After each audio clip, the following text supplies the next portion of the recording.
Hindi naman yata totoo yung mga aswang na yan eh. Bakit ba kayo nagpapapaniwala sa kalokohan na yan? Wala nang aswang sa panahon ngayon.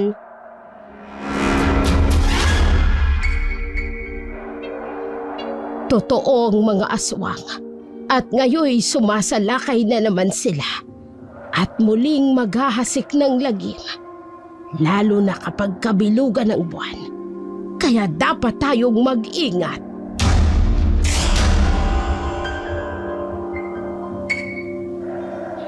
Dahil isa kang anay na naninira ng pamilya, hindi mo kayang dalhin yung kati mo, kaya ipinapakamot mo sa iba. Kagaya ng sabi ko, masahol ka pa sa aswang. Wala kang delikadesang klase na babae. Eso na puta! Sana, karmahin ka sa lahat ng kahayupang ginawa mo sa akin. Makatagpo ka sana ng aswang. Ay hindi pala. Dahil mas masahol ka pa sa aswang.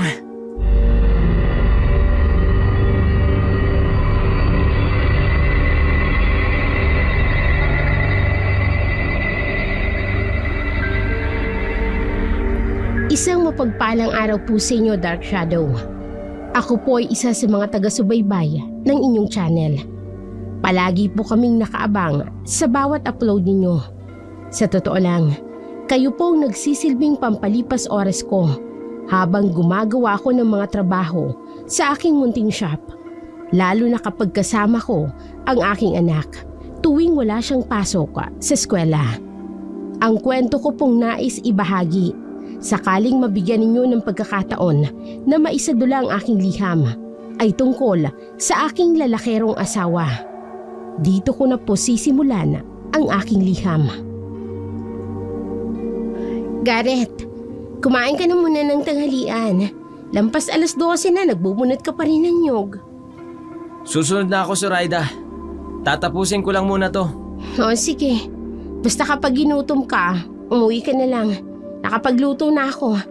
Mauna na kami kumain ni Andoy. Sige.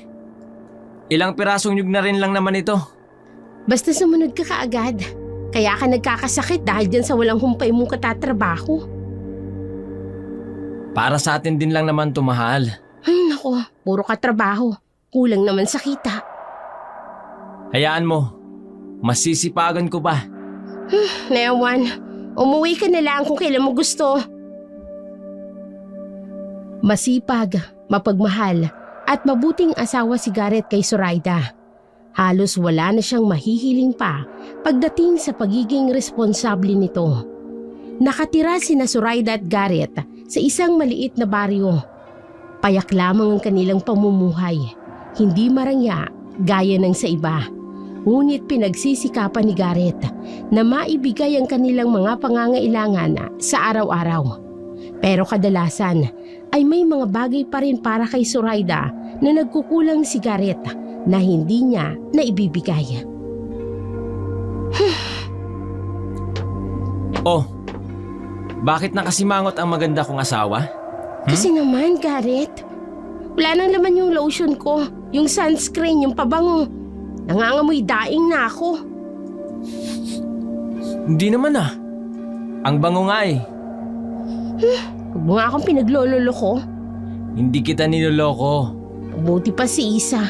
Binilhan ng asawa niya ng mga bagong damit, pabango, lotion, make-up. Pasensya ka na, Zoraida. Sapat lang kasi ang kinikita ko sa pagbubunot ng nyog. Gareth, bakit kasi hindi ka tumulad sa asawa ni Isa? Pumunta ka rin ng Maynila.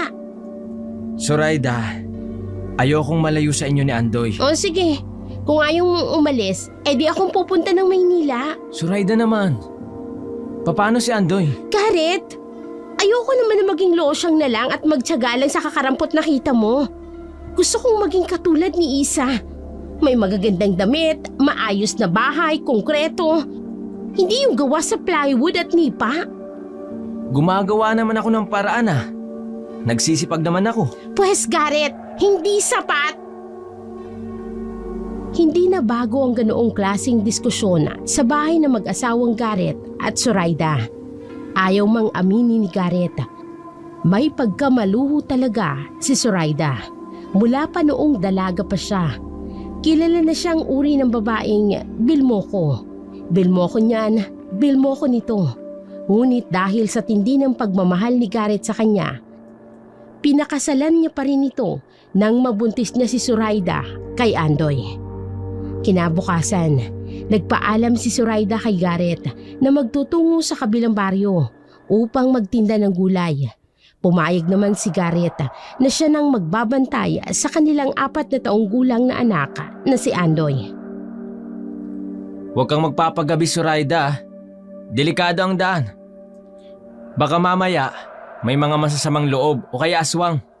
Garrett naman, nagpapapaniwala ka pa sa aswang sa tanda nating to? O siya, sige na, aalis na ako. Naghihintay na sa akin si Susan. Hindi ka man lang bahahalik kay Andoy? Huwag na, masisira lang ang lipstick ko eh. Sige na, aalis na ako. Mag-iingat ka. Oo, huwag kang mag-alala. Kaya ko ang sarili ko. Masyadong maiksi naman yata yung suot mo. Ano ka ba naman, Garrett? Ano bang gusto mong isuot ko? Barot saya. Ayoko lang na mabastos ka. Hindi yan. Sayang naman kasing ganda ng katawan ko kung itatago ko lang. Sige na, aalis na ako. Tinanaw na lamang ni Garrett si Zoraida habang naglalakad palayo. Suot ang maikling short at hapit na damit. Pulang-pulang lipstick nito at plakado ang kilay.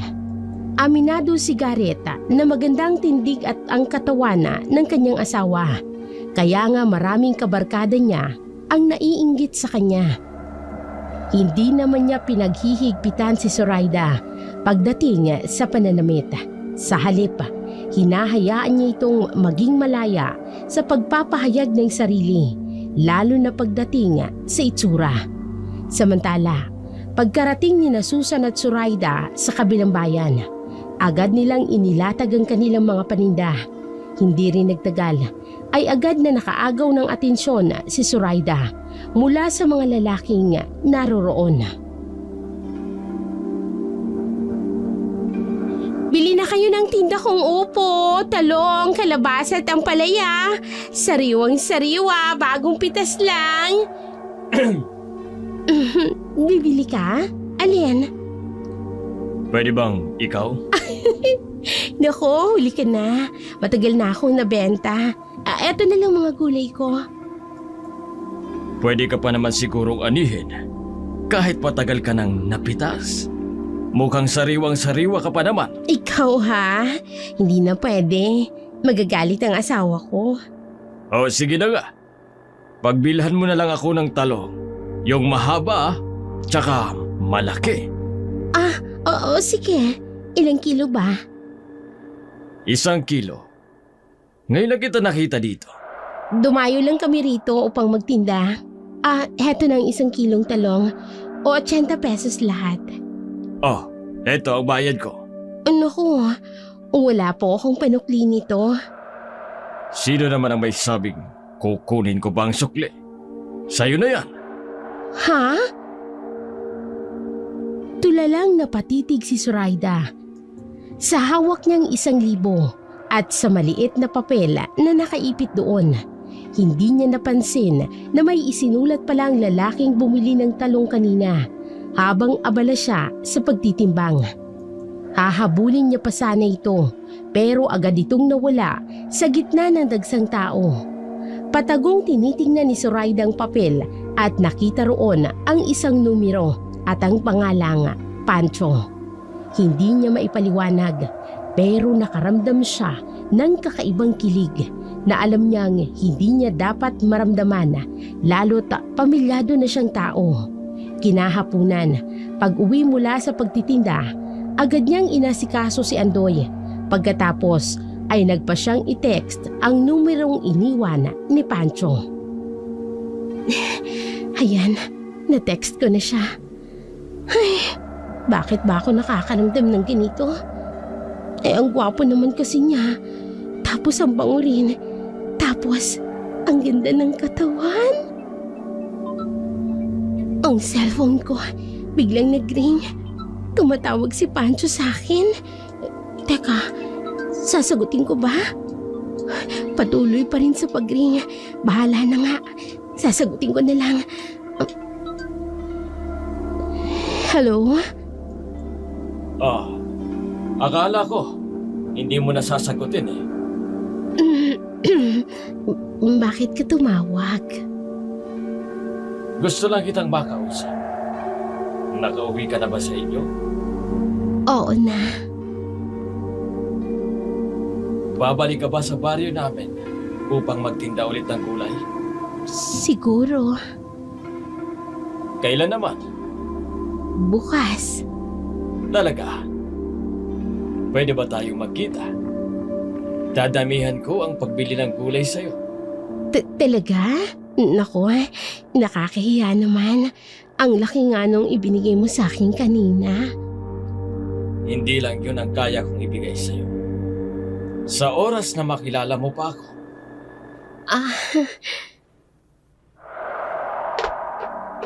Zoraida? Pancho, kailangan ko nang ibaba ang tawag mo. Narito na ang asawa ko. Bye. Zoraida? Nasaan ka ba? Naririto ako, Garrett! Nakakainis naman ang lalaking to, oh. Puiset, istorbo. Tumungo si Zoraida sa kusina kung saan nadatnan niya si Garrett na abala sa paghahanda ng biniling noodles. Hinaluan pa ito ng malunggay upang may ulam sila ng gabing yun. Napaismid si Zoraida. Palagi na lang ganoon ang kanilang ulam. Kung hindi mumurahing isda ay gulay o di kaya'y instant noodles na palagi ang kanilang kinakain.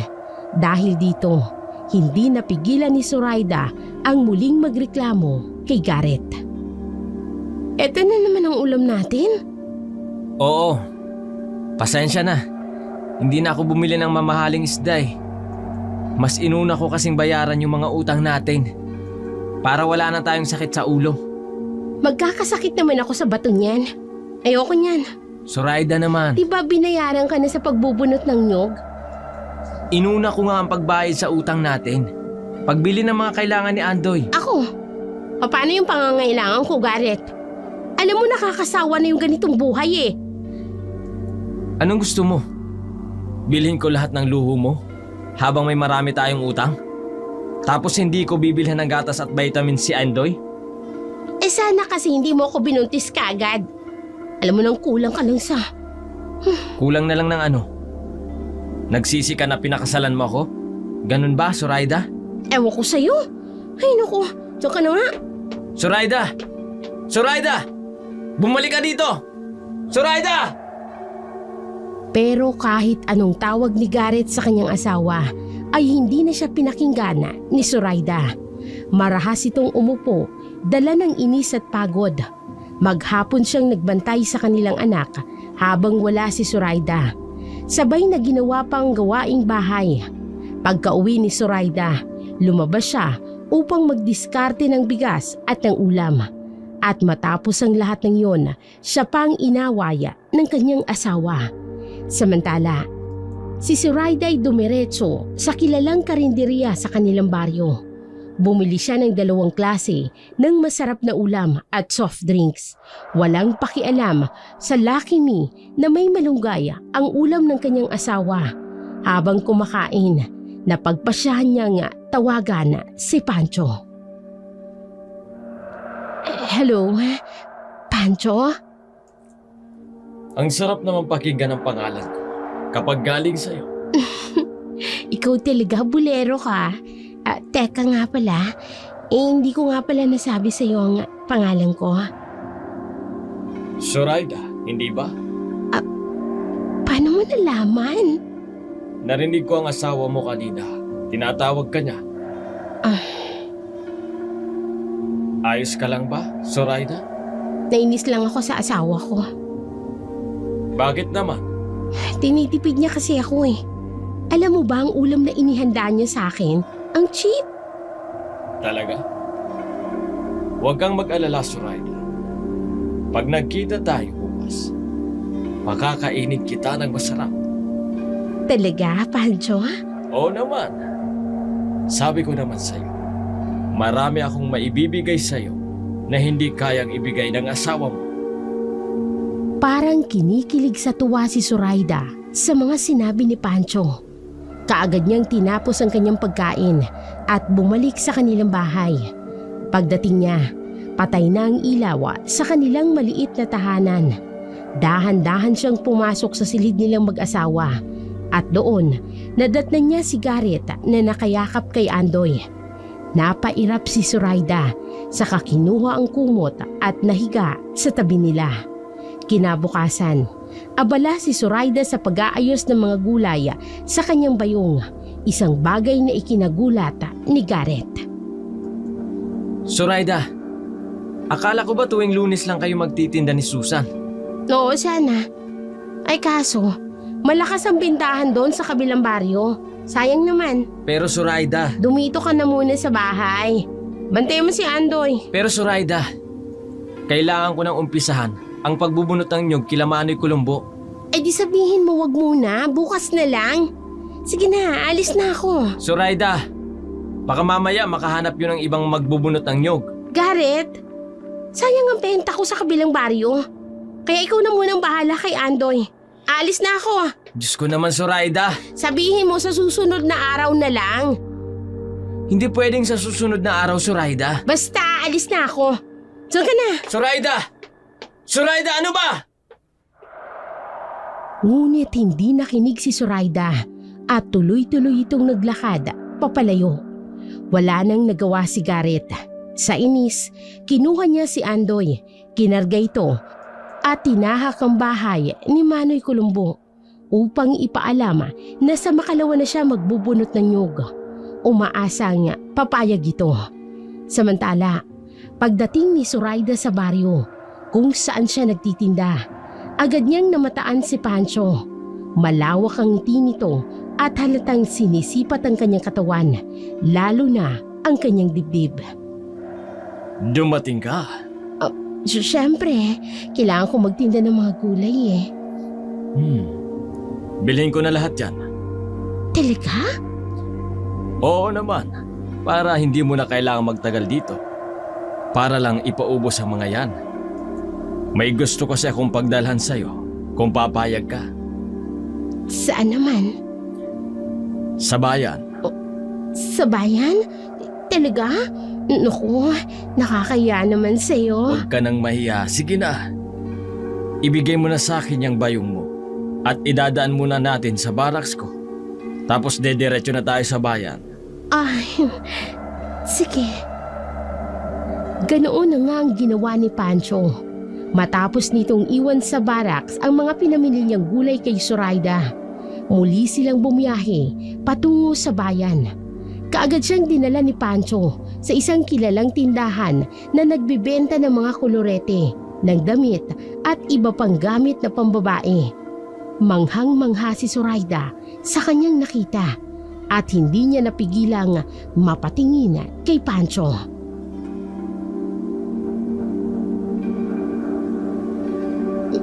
Bakit mo ko dinala dito, Pancho? Di ba? Sabi mo, tinitipid ka ng asawa mo.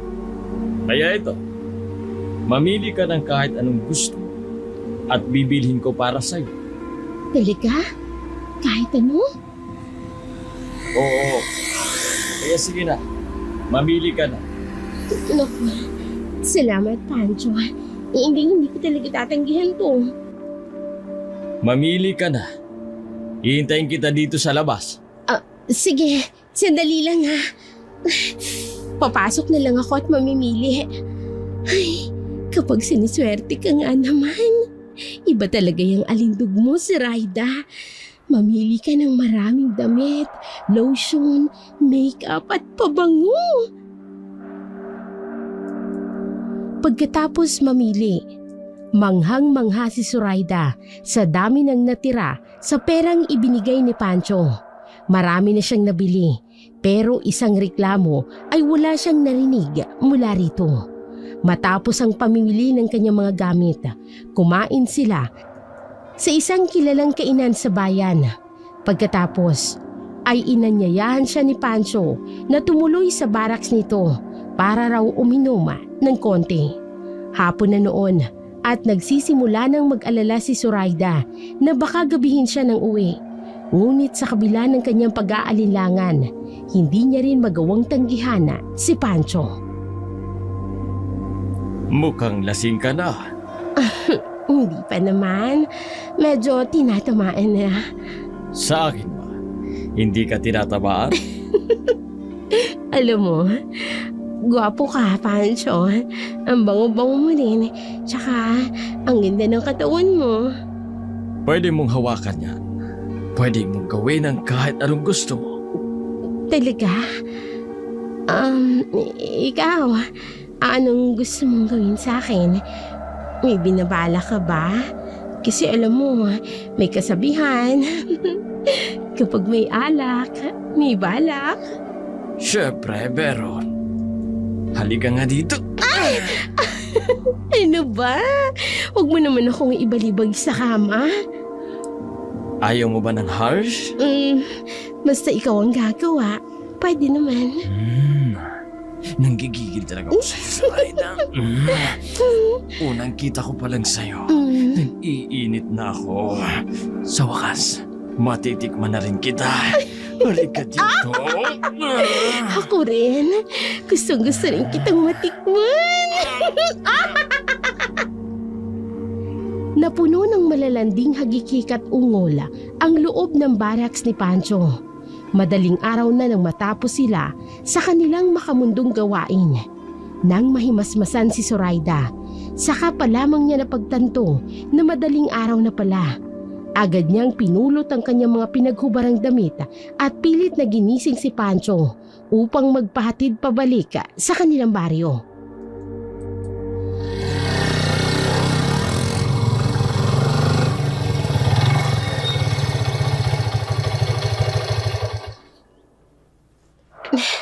Sigurado kang hanggang dito ka na lang? Oo, sigurado ako. Walang hiya, oo. Tsak na malaking away na naman to. Magdahilan ka na lang. Sige na, aalis na ako. Sandali lang. Pahalik muna. Pancho, baka may makakita sa atin. Nakakagigil ka talaga. Pancho naman, bakit mo naman pinalo ang puwit ko? Ang sakit ha? Nakakagigil ka kasi. Sige na, kailangan ko nang umalis. Salamat dito sa mga pinamili mo sa akin ha. Magkita ulit tayo ha. Susunduin kita tapos idediretso na kita sa baraks ko. Oo na, sige na umalis ka na. Baka may makakita pa. Baka makita ka nila Mang Dario at saka yung tagatinda ng balot. Bye, baby. Sige, bye Pogi. Pagkaalis ni Pancho, mabilis na naglakad si Zoraida pauwi gamit ang flashlight ng kanyang cellphone. Bilang tanglaw sa madilim na daan, sinadya niyang magpahatid kay Pancho sa mas malayong lugar, malayo sa kanilang bahay, upang makasiguro na hindi sila makikita ni Gareth. Pagkarating sa kanilang bahay, dahan-dahan niyang binuksan ang pintuang gawa sa kawayan sa pag-aakalang tulog na si Gareth. Ngunit laking gulat na lamang niya nang makita ang asawa, gising at tila matagal nang naghihintay sa kanyang pagdating. Saan ka galing? Alam mo ba kung anong oras na, Zoraida? 3:00 na ng umaga. Pasensya na, Gareth. Pasensya? Alam mo ba kung gaano ako nag-alala sa'yo? Pinuntahan ko pa si Susan para lang alamin kung nasaan ka. Pero ang sabi niya, ikaw lang ang nagtinda. Hindi siya kasama. Zoraida, halos masiraan ako ng bait kakahanap at pag-aalala sa'yo. Pasensya na nga, di ba? Nagkita kasi kami ni Tia Olga. Napasarap yung kwentuhan. Di sana man lang nag-text ka para hindi ako nag-aalala ng gusto. Oo na, kasalanan ko na. Tama na. Ang sakit na ng ulo ko, dumagdag ka pa. Teka nga, amoy alak ka. Uminom ka ba? At bakit ang dami mong dala? Oo, uminom ako. Kainuman ko si sa Olga. At itong mga gamit na to, bigay niya to galing na Maynila. Kaya pwede ba, Garrett? Hayaan mo ako magpahinga at pagod ako? Zoraida! Bumalik ka dito! Hindi pa tayo tapos na mag-usap. Mamaya mo na ako kausapin. Pagod ako at masakit ang ulo ko. Walang nagawa si Garrett nang talikuran siya ng asawa. Hindi siya makapaniwala na si Zoraida na ngang may kasalanan ay siya pang may ganang magdabog at magalit. Sa tindi ng inis, sinipa na lamang ni Garrett ang kahoy na upuan na nasa tabi niya. Samantala, tanghali na nang magising si Zoraida mula sa pagkakatulog. Dinig na dinig niya ang iyak ni Andoy kaya agad siyang bumangon upang tingnan nito. Laking gulat niya nang makita ang anak na nasa labas ng kanilang bahay at umiiyak. Andoy, anak, bakit nandito ka sa labas ng bahay? Nasaan ang tatay mo? Nakakainis. Baka umalis si Garrett tapos iniwan sa akin tong bata. Ay naku. Paring Zoraida? Galman, ikaw ba yan? Teka, kailan ka pa dumating? Galing na Maynila. Nasaan si Isa? Noong isang araw lang ako dumating. Si Isa naman, pumunta sa bayan at may bibilhin daw. Alam mo na, kabibigay ko lang ng pera. Oh, ganun ba? Nasaan si Pare Garrett? Hindi ko nga alam eh. Tinanghali kasi ako ng gising. Uy, ito na ba yung inaanak namin ni Isa? Naku, malaki na. Oo, si Andoy. Ay, pare, pasok ka muna sa loob ng bahay. At nang makapagkape ka, halika na. Sige ba? Hello, Andoy. Ako yung ninong mo. Hindi napigilan ni Zoraida ang pasimpleng sulyapan si Galman. Wala pa rin itong pinagbago. Gwapo, malakas ang dating at tunay na kaakit-akit.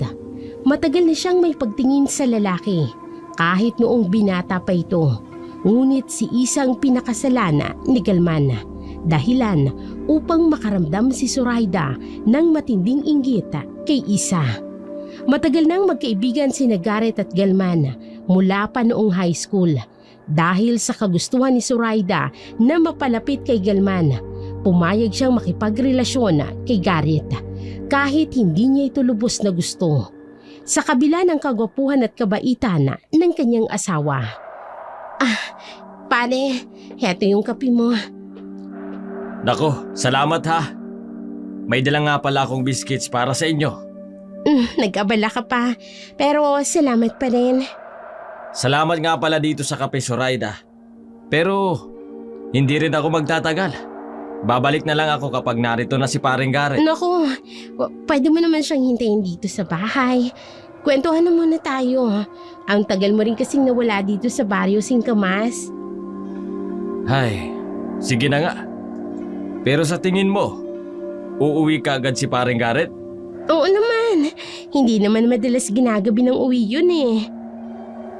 Hindi maiwasan ni Galman na mapatingin sa mga kamay ni Zoraida na bahagyang humahaplos sa kanyang mga kamay na nakapatong sa mesa.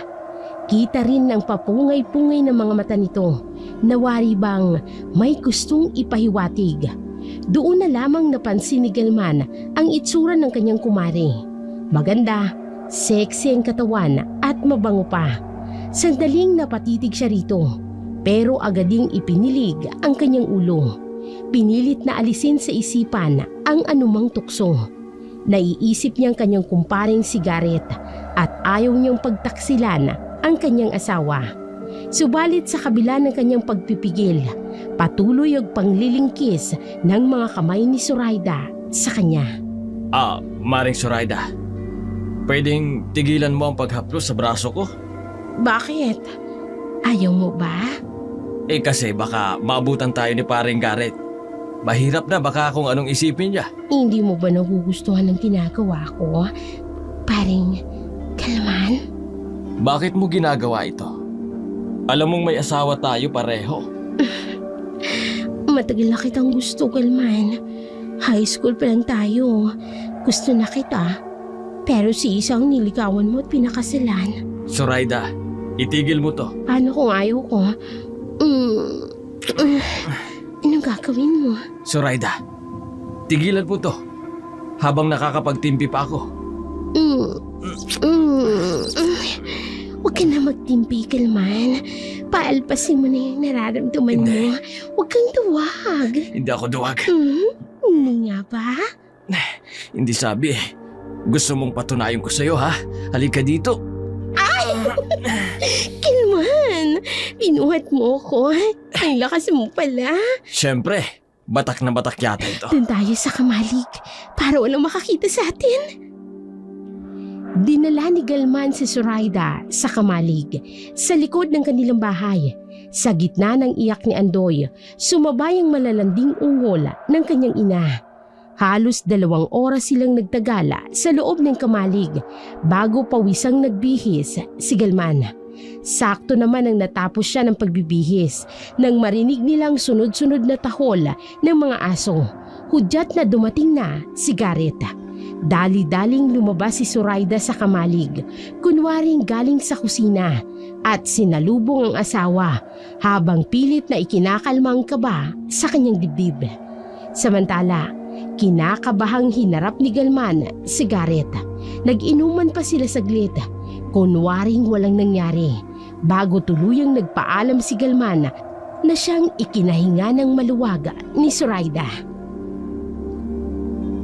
Hindi ka masyadong kumikibo kanina habang naririto si paring Galman. Ano naman gusto mong sabihin ko dun sa tao? Hindi kasi. Baka isipin nun, ayaw mo siyang narito sa bahay. Garrett, may intindihan naman siguro ni paring Galman. Tsaka wala naman ako naiisip na sasabihin. Sa bagay, siya nga pala, tungkol kaninang umaga.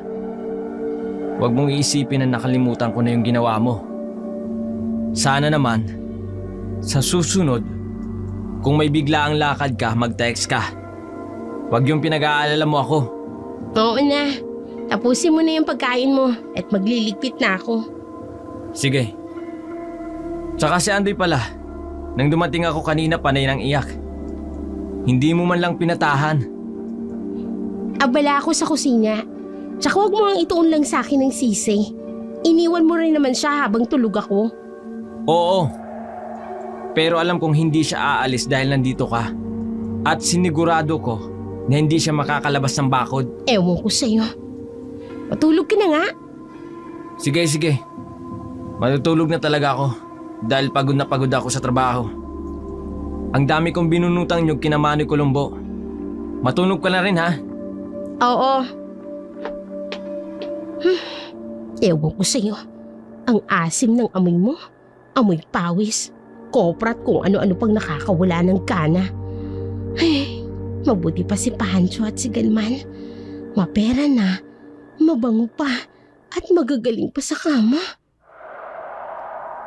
Pagkatapos maghugas ng pinggana noong gabing nun, hindi agad natulog si Zoraida. Sa halip, tumambay siya sa labas ng kanilang bahay upang makipagpalitan ng malalandi at malalaswang mensahe kay Pancho. Kinabukasan, muling dumating si Galman na labis na ikinagulat ni Zoraida. Nagkunwari siyang walang epekto sa kanya ang presensya ng lalaki. Muli na namang nag-iinuman sina Garrett at Galman na tila sinasadya pa ni Galman na lasingin ang kaibigan. Nang makita ni Galman na lasing na si Garrett at nakayuko na lang sa mesa, agad siyang tumayo at tahimik na pumasok sa loob ng bahay kung saan naroroon si Zoraida. Maring Zoraida? Ay! Paring Galman, anong ginagawa mo dito? Namiss kita eh. Hindi ko makalimutan yung ginawa natin kahapon sa kamalig. Galman, ano ka ba? Baka mamaya biglang pumasok si Garrett dito. Lasing na si paring Garrett. Nakatulog na nga sa kalasingan eh. Kaya halika na. Pagbigyan mo na ako. Nanggigigil ako sa'yo eh. Sandali lang. Papatayin ko lang itong kalan. Saan mo bang gustong gawin? Sa kamalig ulit? Hindi na. Sa kwarto na lang namin. para komportable tayo. Sige, sabihin mo. Halika na. Hindi na ako makapaghintay. Ako rin naman, Galman eh. Halikin na! Bilis! Muling naulit ang makasalanang gawain ni Galman at Zoraida. At sa pagkakataong ito, sa mismong silid pa nila nga mag-asawa. Walang kaalam-alam si Garrett na iniiputan na pala siya sa ulo ng kanyang asawa at ng matalik niyang kaibigang si Galman. Hindi niya rin alam na bukod kay Galman ay may isa pang kalaguyo si Zoraida, si Pancho. Matapos ang kanilang makamundong gawain, lumabas si Galman sa silid. Saglit niyang tinapunan ng tingin ang kaibigang si Garrett na ngayon ay mahimbing nang natutulog at humihilik. Sa unay nakaramdam siya ng konsensya, ngunit habang tumatagal, unti-unti na rin yung nawawala. Kinabukasan, habang naglalakad, nakarinig si Zoraida ng mga usap-usapan mula sa mga tsismosa na may bagong dayo raw na dumating sa kanilang lugar. Ay nako, siguro mayaman yung bagong dating na dayo ano? Ay sigurado yun, nabay, nabili nga ang pinakamalaking bahay dito sa baryo natin. At saka balita ako, mukhang binata at naghahanap daw ng katulong sa bahay. Ay, oy, nako, ganun talaga pag mayayaman. May dayo rito sa baryo namin? Teka, kung ang sinasabi nila malaking bahay, ibig sabihin, may nakabili na sa pinakamalaking bahay dito sa baryo Singkamas? Mukhang mayaman nga ang tayo. At kung naghahanap siya ng katulong, baka pwede akong mag-apply. Kaagad na naisip ni Zoraida na mag-apply bilang katulong sa bagong dating na dayo. Pagka-uwi sa kanilang bahay, agad siyang naging abala sa paghahanda ng pananghalian. Pagkatapos kumain, dali-dali siyang nagtungo sa naturang malaking bahay. Napakagara ng bahay at kahit may kalumaan na, bakas pa rin dito ang karangyaan. Malawak ang hardin at halos lumuwa ang mga mata ni Zoraida nang mamataan ang mamahaling sasakyan na nakaparada sa garahe. Paulit-ulit siyang kumatok sa gate, ngunit walang sumasagot. Makalipas ang ilang minutong paghihintay, nabagot na lamang siya at nagpa siyang bumalik na muna sa kanilang bahay. Pagdating niya roon, naabutan niya si Garrett, nakakarating lamang. Umalis ka? Iniwan mo na naman si Andoy? Tulog naman siya eh. At saka isinarado ko naman yung tarangkahan. Para kung sakaling magising siya, hindi siya makakalabas ng bakod. Saan ka na naman kasi galing? May narinig kasi akong usap-usapan na may dayo dito sa baryo natin at naghahanap ng katulong na baka sakali ako mag-apply. At paano si Andoy? Zoraida? Si Andoy na naman? Garrett, hindi mo naman naibibigay yung mga pangangailangan ko? Ginagawa ko naman ang lahat, Zoraida. Pwes hindi sapat. Kung hindi mo kayang ibigay lahat ng pangangailangan ko, magtatrabaho ako. Ikaw na munang magbantay kay Andoy. Hindi ako papayag, Zoraida. Alam mo, nakakainis ka eh. Kung sumama ka sana kay paring Galman sa Maynila, edi sana marami din tayong pera katulad nila. Naipagawa na rin sana natin tong bahay natin.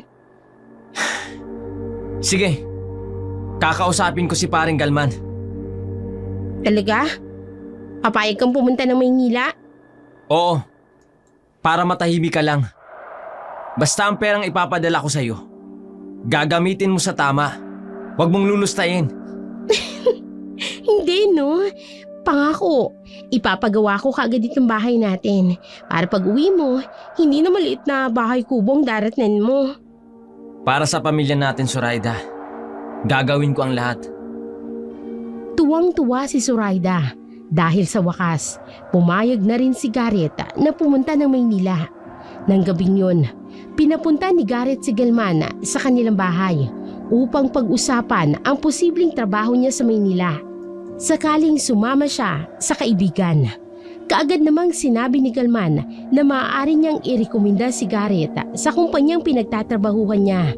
Muling nag-inuman ng dalawa at tulad ng dati, sinadya na naman ni Galman na lasingin si Garrett. Ang galing mo talaga, Galman. Akalain mo yun? Napatulog mo na naman si Garrett. Siyempre naman. Alam na alam ko kung paano lasingin yung asawa mo. Ambag mo Nakakapang-init ka. Siyempre, nang malaman kong magtutungo ka rito, kagad ako naligo para handa na. Umpisahan na natin. At gigil na ako sa'yo. Balik nga. Galman, ano ka ba? Nakikiliti ako. Buhatin mo na ako doon. Tapos doon na natin pagpatuloy sa kwarto. Sige, tara na.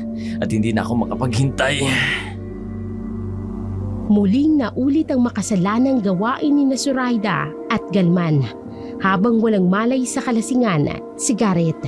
Pagkatapos ng kanilang pagtatalik, kaagad na nagbihis si Galman na siyang ikinasimangot ni Zoraida. Agad niya itong pinigilan. Ayaw niya pa sana itong paalisin. Huwag ka naman nang umalis. Hindi pa naman magigising si Garrett eh. Hindi pwede, Zoraida. Baka mamaya, sundan ako dito ni Isa. Mabuko pa tayo. Hindi yan. Mega ka na muna dito sa tabi ko. Hindi talaga Sige pwede. na. Kailangan ko nang umalis. Bago pa ako sundan dito ni Isa. Kakainis naman eh. Siya nga pala, aalis ka na patungong Maynila. Mamimiss kita. Huwag kang mag-alala. Mauuna si Garrett. Ipapasundo ko na lang siya sa terminal. Sa isa sa mga katrabaho ko. Tatambay pa ako dito ng 1 linggo.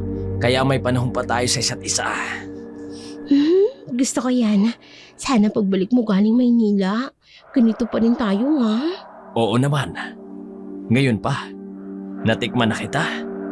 Aba, hindi na ako papayag na hindi ka maikama ulit. Kaya dapat mag-ingat tayo para hindi tayo mahuli.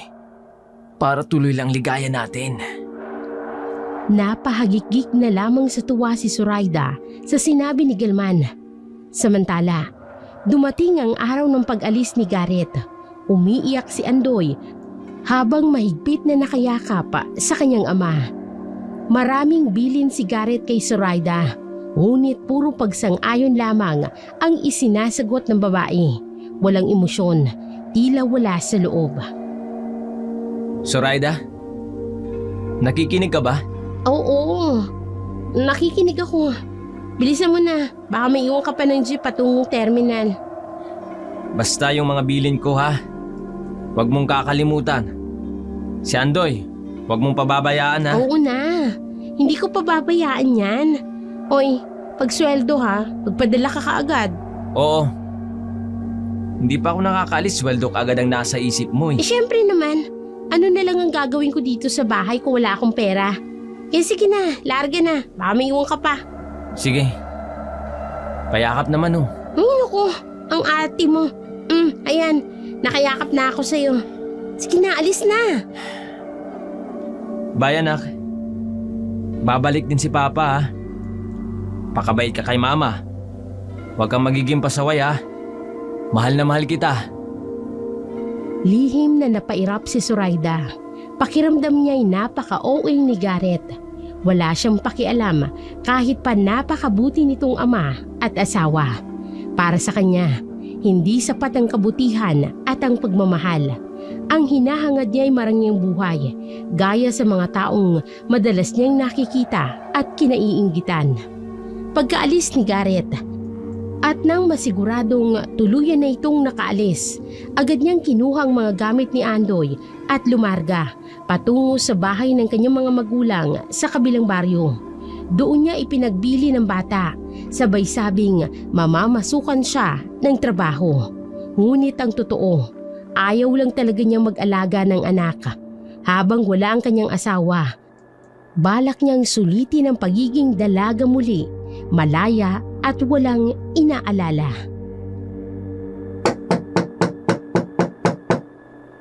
Sandali lang!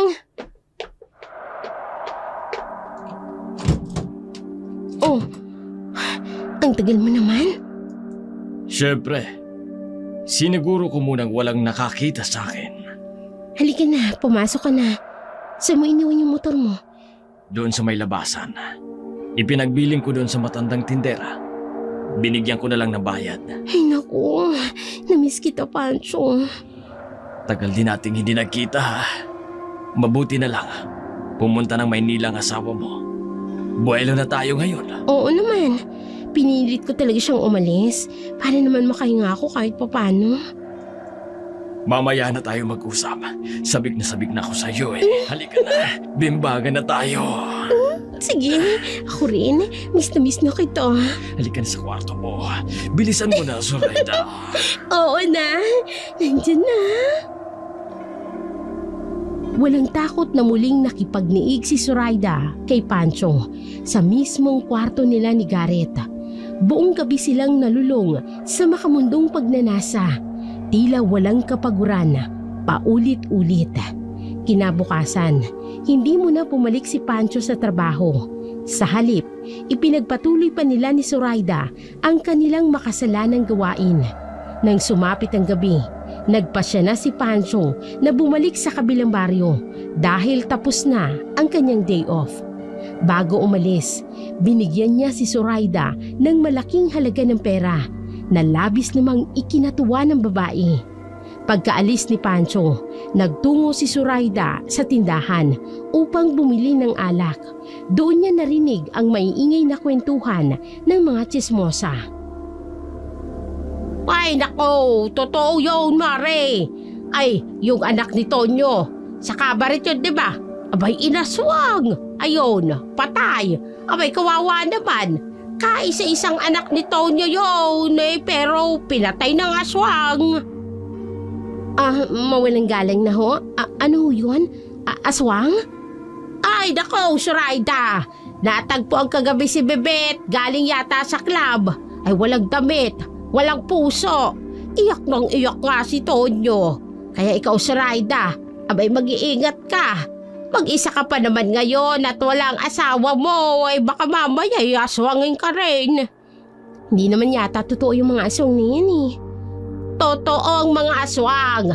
At ngayon ay sumasalakay na naman sila. Muli na namang naghahasik ng lagim, lalo na sa kabilugan ng buwan. Kaya dapat tayong mag-ingat. Kwentong barbero lang yan.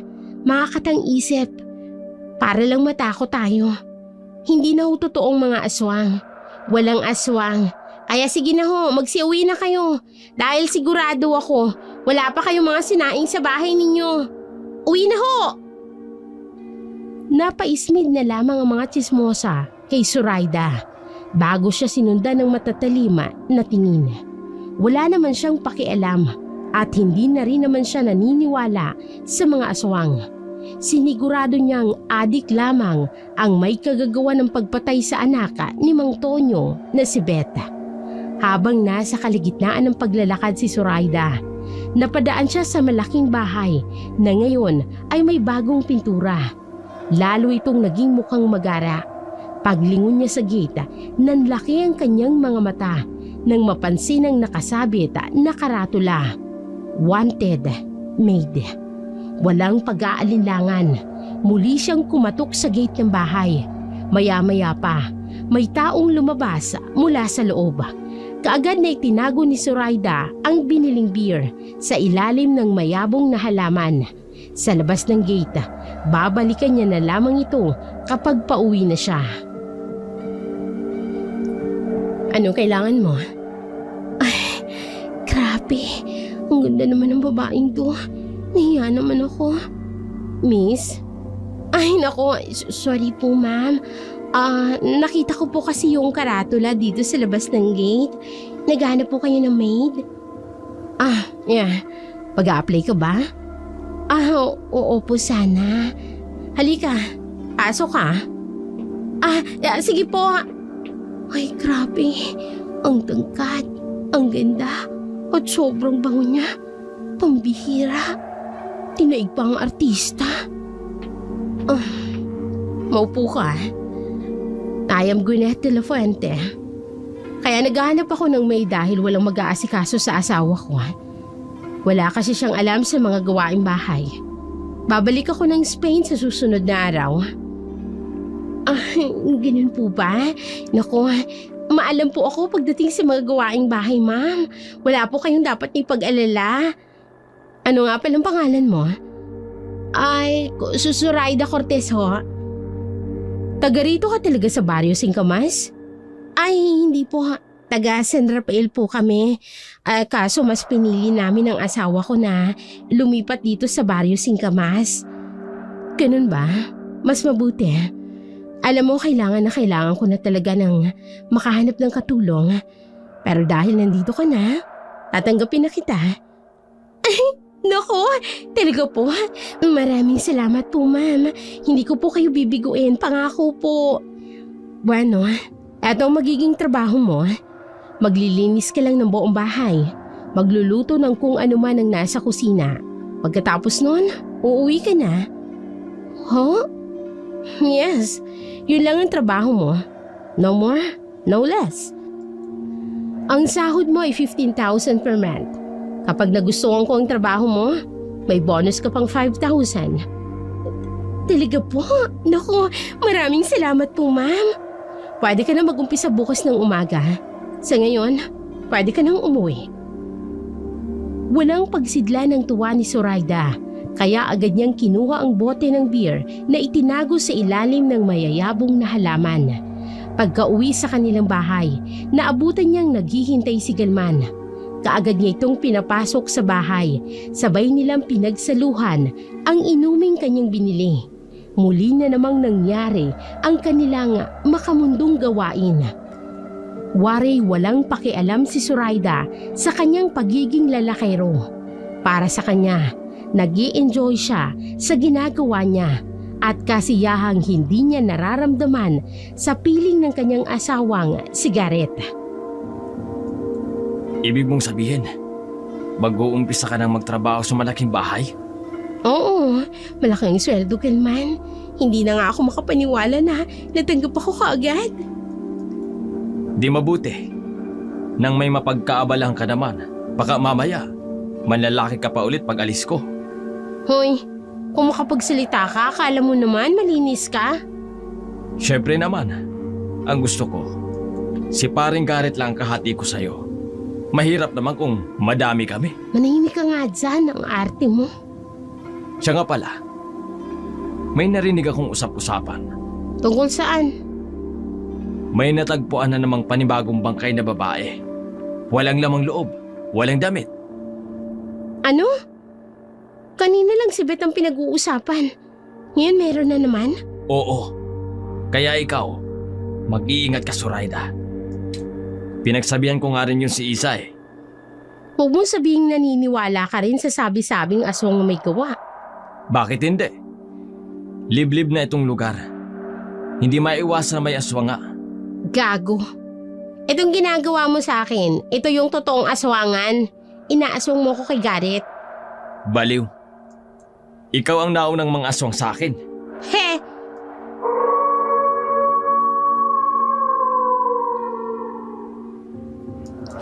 Ano ba naman yan? Sino bang may-ari ng aso na yan at hinahayaan na umalulong? Alam ba nila na buwiset yan? Kailangan ko nang umuwi. Baka kung mapano si Isa. At ako? Paano ako? Kaya mo ng sarili mo, Zoraida. Ano? Hindi makapaniwala si Zoraida na basta na lamang siya iniwan ni Galman sa kama sa alalahaning baka may nangyari kay Isa, ang asawa nito. Galit siyang bumangon, isinuot ang kanyang sando at maikling short at lumabas ng bahay. Doon siya humithit ng sigarilyo habang nagpapalipas ng inis. Patuloy pa rin ang pag-alulong ng mga aso sa di kalayuan pero wala siyang pakialam. Maya-maya pa'y bigla niyang narinig ang isang sigaw, boses ng isang babae.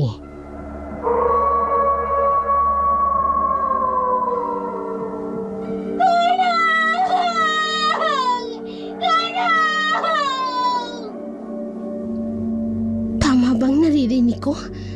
May humihingi ng tulong? Teka, parang galing sa palayan ng boses. Pupuntahan ko ba? Ay naku, baka mamaya ako mapahamak din ako. Wag na, ayoko pang mamatay no. Papasok na nga ako sa loob ng bahay. Ay, bigla tuloy akong kinilabutan sa mga alulong ng mga asong yan eh. Ay. Nagmamadaling pumasok sa loob ng bahay si Zoraida at agad na isinara ang pintuan. Ngunit kahit nakapasok na siya, rinig pa rin niya ang tinig ng babaeng humihingi ng saklolo. Natakot siyang lumabas o hanapin ito.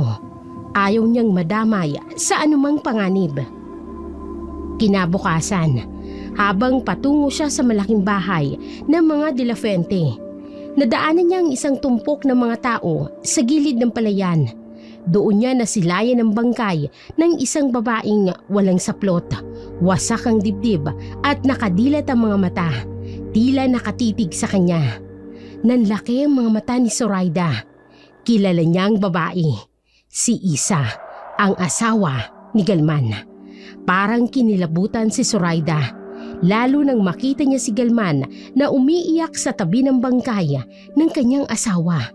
Dali-dali siyang umalis mula sa kinaroroonan at nagmamadaling tumungo sa kanyang papasukang trabaho. Zoraida, ang aga mong dumating. Gusto ko yan. Good morning po, ma'am. Alis na po kayo? Oo, pupunta ako sa bayan. May bibilhin lang.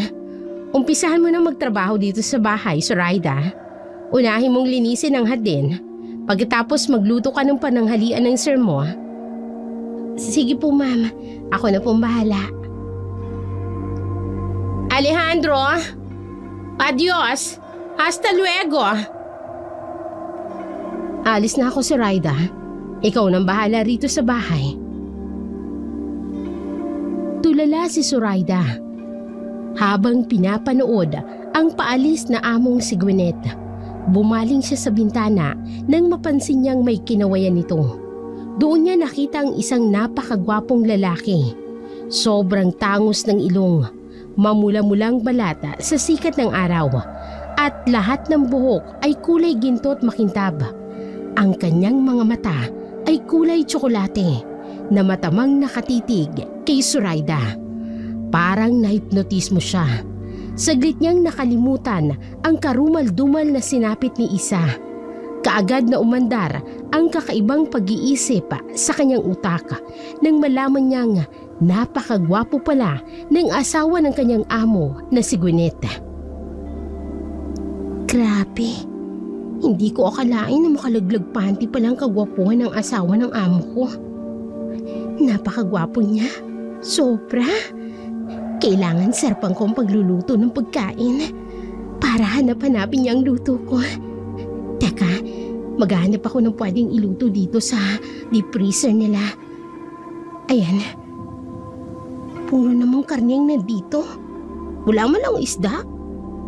Ay, bahala na nga. Eto na lang ang iluluto ko. Teka, wala ding asin kahit malambawang? Ay, ano ba namang klaseng bahay to? Bahala nga sila. Susundin ko na lang ang sabi ni Ma'am Gwyneth. Kung ano lang ang nandito, di yun lang ang gagawin ko. Kaagad na tumalima si Zoraida upang iluto ang karning nakuha niya sa freezer. Bago ito lutuin, tiniyak niya munang matho ang karne. Nang tuluyan na itong matho, agad niya itong iniluto. Sakto namang natapos siya sa pagluluto nang bumaba ang kanyang among lalaki. Halos hindi makahinga si Zoraida sa sobrang kagwapuhan ng kanyang amo.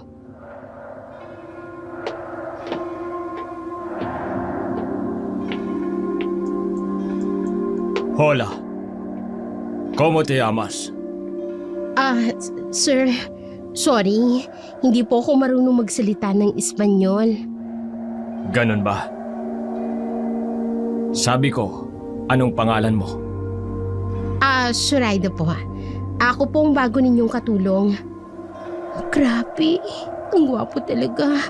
At ang bango. Parang gustong malaglag ng brat ng ponte ko. Ako si Alejandro, asawa ni Gwyneth. Ikinagagala kitang makilala, Zoraida.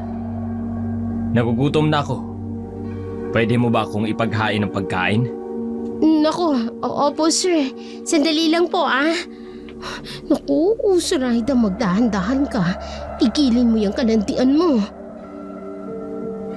Hindi mapakali si Zoraida habang inihahain ang pagkain ng kanyang amo na si Alejandro. Hindi niya maiwasang titigan ang napakagwapo nitong mukha.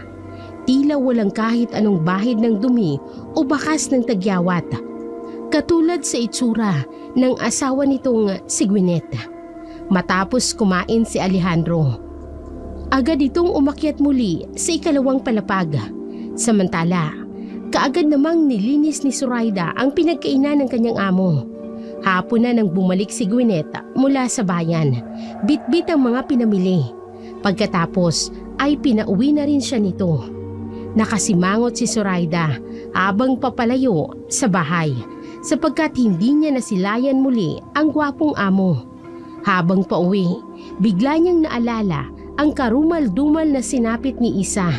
Hindi maipaliwanag ni Zoraida, pero bigla siyang nakaramdam ng takot at konsensya nang marinig ang usapan ng mga nadadaanan niyang mga tsismosa. Ay nakoy, kawawa naman si Isa. Naging biktima tuloy ng aswang. Bakit naman kasi siya lumabas ng gabi? Alam naman niyang maraming napapatay na babae dito sa atin. Ito kasi ito yung narinig ko paano daw? Hinahanap daw kasi ang asawa na hindi pa umuwi ng gabing yon. Nagdududa raw kasi si Isa na may babae si Galman. Yun nga rin ang dinig ko. Kung sino man ang babae ng malandi ni Galman, sana makonsensya siya dahil namatay si Isa. Kung ganun, kaya lumabas si Isa kagabi dahil hinahanap niya si Galman. Hindi dapat ako makonsensya. Wala naman akong kasalanan. Hindi ko kasalanan kung bakit siya namatay. Kasalanan niya dahil lumabas siya ng gabi. Zoraida? Pancho, anong ginagawa mo dito? Kinukulit mo ko. Pumunta ako sa bahay mo. Wala ka doon. Ano ka ba? Halika nga rito. Baka mamaya may makakita sa mga tsismosa. Itismis pa ako. Hindi ka kasi sumasagot sa mga tawag ko sa'yo. Pero hindi sapat na dahilan yun, Pancho, upang puntahan mo ako rito. Hindi maitago ni Zoraida ang inis sa kanyang tinig. Dahil sa biglaang pagsulpot ni Pancho, mabuti na lamang at agad niya itong nahila papalayo sa mga nagkukumpulang tsismosa bago pa man sila makita ng mga ito. Sumama si Pancho sa bahay ni Zoraida, ngunit hindi maintindihan ni Zoraida ang nararamdaman. Naiirita siya sa presensya ni Pancho na dati naman ay gustong-gusto niya. Umalis ka na muna, Pancho. Pagod ako ngayon. Hindi rin kita maasikaso. Pagod? Saan ka naman pagod? At nasaan ang asawa mo? Hindi pa ba bumabalik? Hindi pa. Nasa Maynila pa siya. At kaya ako pagod dahil may trabaho na ako. Bakit naman hindi mo ako binalitaan? Na wala pa pala. Di sana, noong isang araw pa ako pumunta dito. Sabik na ako sa'yo Zoraida. Pancho, huwag ngayon. Pagod nga ako. Hindi mo ako pwedeng tanggihan, Zoraida. Ano ba, Pancho? Nasasaktan ako Hindi mo ako pwedeng tanggihan. Kaya halika dito. Ano ba? Bitiwan mo ako, Pancho. Ayoko nga Hindi. Aangkinin kita ngayong gabi at hindi ka pwedeng tumanggi. Anong akala mo? Gagastusan lang kita ng walang kapalit. Aba, masaya ka. Ano ba? Bitiwan mo, sabi ako. Patuloy na nagpupumigla si Zoraida kay Pancho. Ngunit walang magawang lakas niya laban sa lakas ng lalaki. Kaya't nangyaring nais nito noong gabing yun. Nakatulog sila ni Zoraida dahil sa pagod. Samantala, si Galman dahil sa hinagpis na nangyari sa kanyang asawa ay nagtungo sa bahay ni Zoraida. Walang takot na pumasok sa silid nito bandang 6:00 ng umaga. Dahil wala si Garrett, hindi siya nagdalawang isip na puntahan ng babae. Ngunit ganoon na lamang ang kanyang pagkabigla nang makitang nakahubad na lalaking nakayakap sa hubad na katawan ni Zoraida. Hindi pa man siya nakakabawi sa pagkabigla nang biglang muling bumukas ang pintuan at tumambad ang litong-litong mukha ni Garrett nang makita siya. At agad-agad na napalitan ng galit nang makita ang kalagayan ng kanyang asawa at ang lalaking nakayakap rito. Kaagad nitong hinablot si Zoraida na hubot-hubad. Garrett, nasasaktan ako. Ano ba, bitiwan mo ako? Walang hiya ka! Wala pa akong 1 buwan sa Maynila. Tapos ito ang madadatnan ko. Garrett! Kailan mo ba ako nilolo ko, ha? Patawarin mo ako. Pinagsabay-sabay mo ba sila? Sumagot kang malandi ka! Oo! Pinagsabay-sabay ko kayo. Nagawa ko lang naman yun kasi wala kang oras sa akin. Hindi mo rin ibibigay lahat ng mga luho ko. Si Pancho na ibibigay niya ang mga pangangailangan ko. Si Galman, matagal ko na siyang gusto. Hayop ka! Umuwi ako ng biglaan dahil nag-aalala ako dahil sa mga nababalita akong patayan dito sa baryo. Tapos punyeta, ito lang yung madadatnan ko. Ipinuputa mo ang katawan mo? Garrett, patawarin mo na ako. Hindi ko sinasadya. Nadala lang naman ako ng tukso eh. At kayo! Lalo ka na, Galman! Anong klaseng kaibigan ka? Ahas ka! Namatay na ang asawa mo. Lahat, nagawa mo pang pumunta dito sa kirida mo? Walang hiya kayo! At ikaw na demonyo ka! Mapapatay kita! Papatayin ko kayong pareho! Garrett! Garrett, tama na. Patawarin mo na ako, Garrett! Sana karmahin ka sa lahat ng kahayupang ginawa mo sa akin! Makatagpo ka sana ng aswang! Ay hindi pala! Dahil mas masahol ka pa sa aswang! Agad na nagkumpulan ng mga kapitbahay na mag-asawang Zoraida at Garrett. Kahit na may kalayuan ng mga bahay nila, mabilis na kumalat ang tsismis. May isang babae na tumakbo at tinabunan ng tuwalyang hubad na katawan ni Zoraida, habang sinusuntok naman ni Garrett si Galman at Pancho. Matapos ang gulong yun, kaagad na pumasok si Garrett sa loob ng bahay. Walang sabi-sabi, itinapon niya ang lahat ng gamit ni Zoraida sa labas ng bahay. Garrett! Parang awa mo na! Huwag mo naman akong palayasin! Patawarin mo na ako! Walang kapatawaran ang ginawa mo sa akin! Nagkakandako ako sa katatrabaho sa malinis sa paraan na kaya ko. Tapos ikaw, gagaguhin mo lang ako. Kahit kailan, Zoraida, hindi kita pinaghigpitan sa lahat ng nais mo. Dahil iginagalang kita. Kasi ganun kita kamahal. Pero inabuso mo ako. Sorry na. Huwag mong gagawin sa akin to. Pangako, magbabago na ako. Hindi na kita kayang tanggapin, Zoraida. Garrett. Sobra-sobra ng ginawa mo sa akin. Para mo na rin ako pinatay ng paulit-ulit. Asawa mo pa rin ako. Nanay pa rin ako ni Andoy. Oo. At pinagsisisihan kong pinakasalan kita. At naging ina ka ng anak ko. Lumayas ka na, Zoraida! Garrett! Parang awa mo na. Huwag mo namang gawin sa akin to. Magbabago na ako. Pangako ko sa'yo yan. Alam kong mahal mo pa rin ako. Patawarin mo na ako, Garrett. Umalis ka na, Zoraida. Bago pa magdilim ang paningin ko sa'yo. Umalis ka na! Pumunta ka dun sa 2 lalaki mo!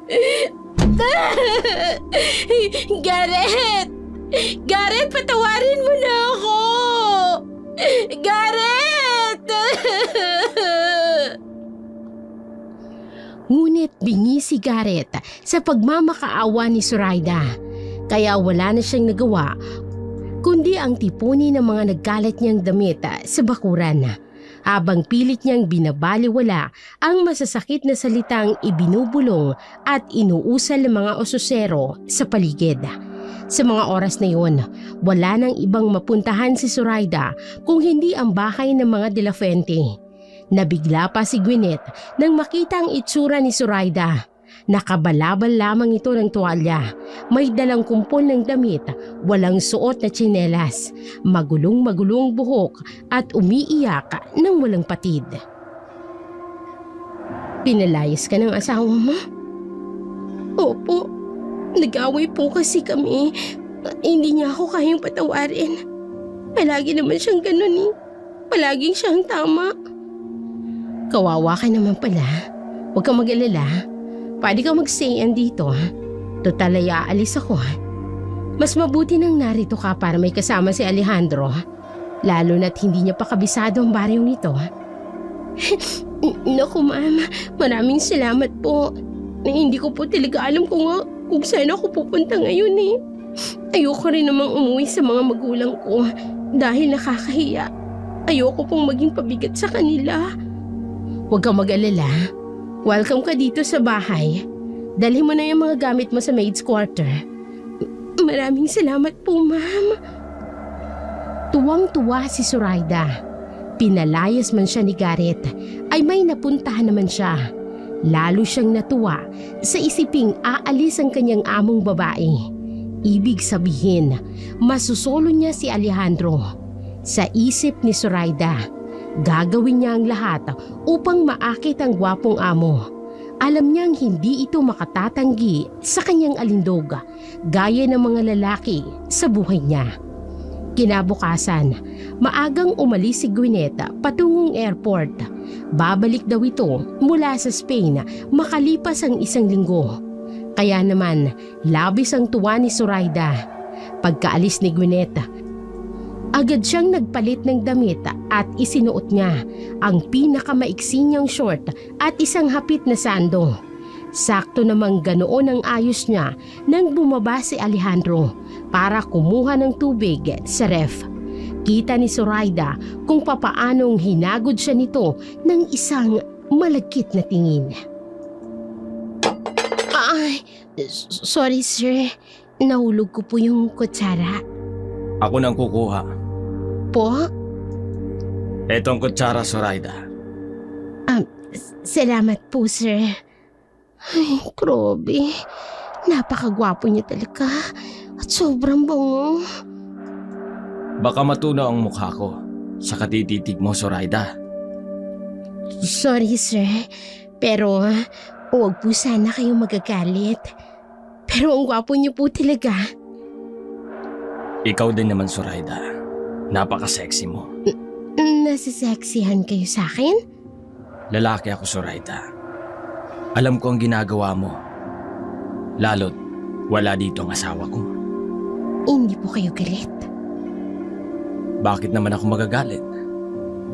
Palay nang lumalapit sa akin. Aayawan ko pa ba? Sir, hindi ko akalain na hindi ako mahihirapang akitin ka. Matagal na akong naakit sa'yo, Zoraida. At hindi mo ako kailangang akitin. Habang wala si Gwyneth, magpapakasasa tayong dalawa. Grabe, hindi ko akalain na matitikman kita kaagad, Alejandro.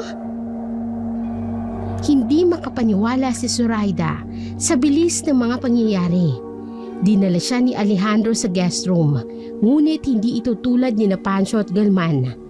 Kakaiba si Alejandro. Isa itong sadista. Hindi ito nasisiyahan hanggat hindi niya nakikitang umiiyak si Zoraida sa sakit ng kanyang pananakit. Gayunman, dahil determinado si Zoraida na maagaw si Alejandro mula kay Gwyneth, tiniis niya ang lahat ng hapdi at ang kirot ng mga pang-aabuso, kapalit ng pagkakataong mapalapit sa lalaki. Dumating ang araw ng pag-uwi ni Gwyneth.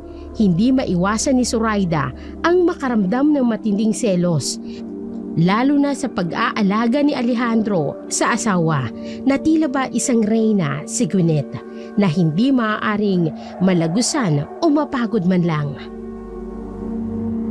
Alejandro, Anong ginagawa mo dito, Zoraida? Narito ang asawa ko. bakit ganun? Bakit kung ituring mo ko parang punching bag? Pero kung ang asawa mo parang Reyna na ayaw mong padapuan ng kahit sa lamok man lang? Ikaw na mismo ang may sabi. Asawa ko siya. Pero Alejandro, Sir Alejandro, kapag narito si Gwyneth, Sir Alejandro ang itatawag mo sa akin. hindi mo pwedeng gawin sa akin to. Ikaw ang may gusto nito, Zoraida. Umalis ka na. Maglinis ka ng buong bahay at ipagluto mo kami ng asawa ko ng pagkain. Parang binuhusan ng malamig na tubig si Zoraida sa sinabi ni Alejandro. Tila nakalimutan na nito ang lahat ng mga nangyari sa pagitan nila noong walang asawa nito. Lumipas pa ang mga araw at patuloy ang mga patayang nagaganap sa Barrio Singkamas. Hindi na rin lumalabas ng bahay ng mga dilapuente si Zoraida.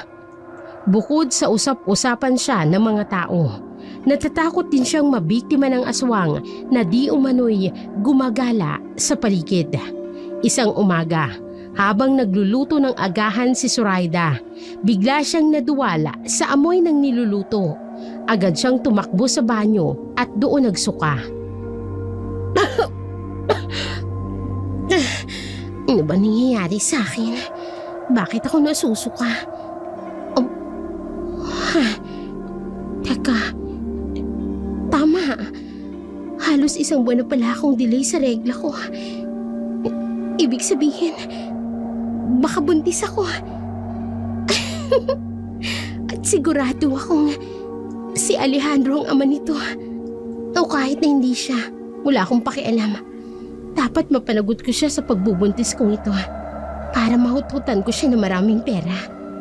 Ay, yayaman ka na, Zoraida. Yayaman ka na.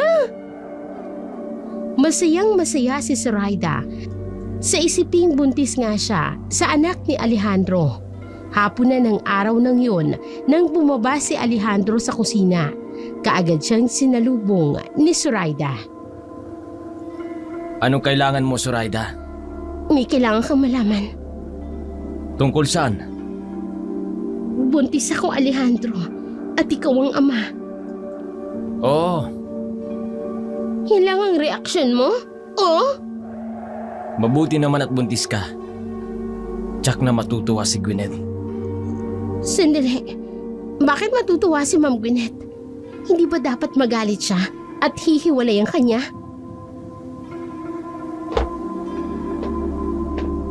Masyado kang nanonood ng pelikula, Zoraida. Nagiging mabulaklak ang imagination mo.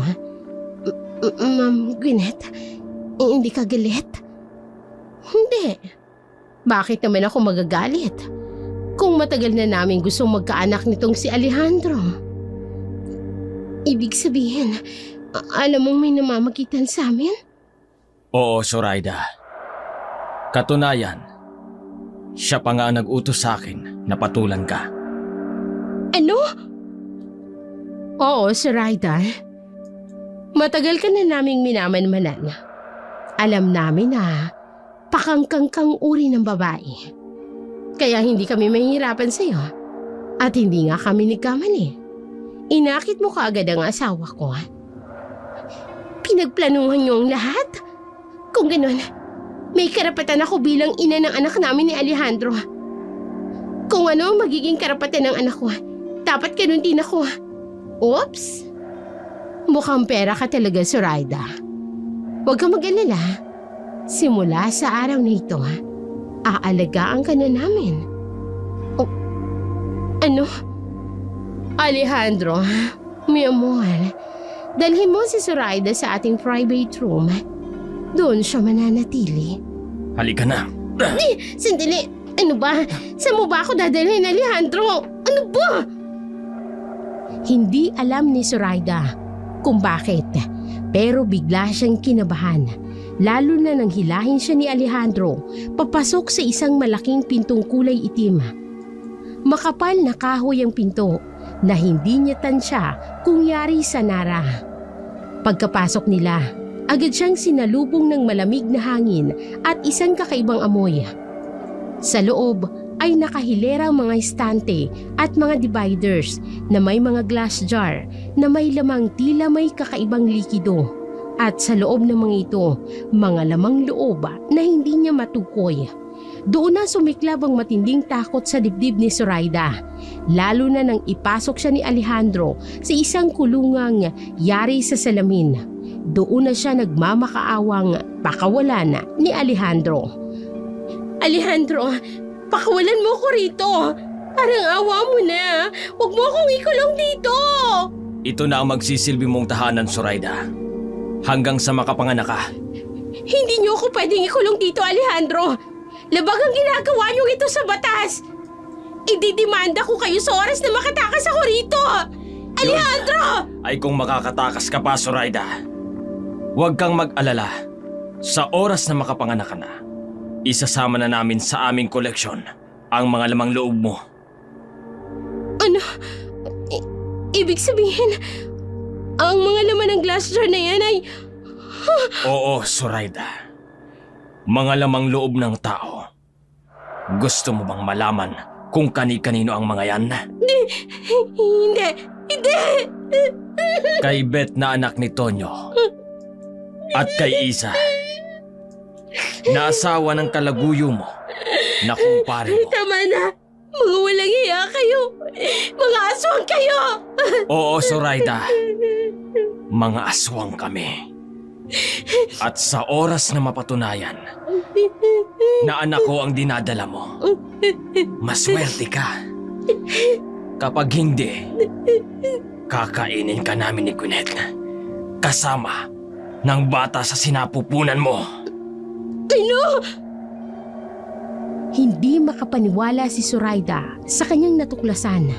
Sa kabila ng kagwapuhan ni Alejandro, nakakubli pala rito ang isang malademonyong katauhan. Napaiyak na lamang siya ng gusto. Para sa kanya, tila nasa loob siya ng isang bangungot. Lahat ng pangarap niya ay gumuho. Naalala niya ang lahat ng kasalanang nagawa niya at tuluyan na lamang siyang napaiyak sa kawalan ng pag-asa. Kinabukasan, gutom na si Zoraida. Hindi siya pinakain ng mag-asawang aswang at ni isang patak ng tubig ay hindi na ipaabot sa kanya. Kaya nang bumukas ang pinto ng pribadong silid kung saan siya nakakulong, agad siyang nakaramdam ng matinding takot, lalo na nang makita niya si Gwyneth hawak ang isang mangkok na may lamang hilaw na lamang loob.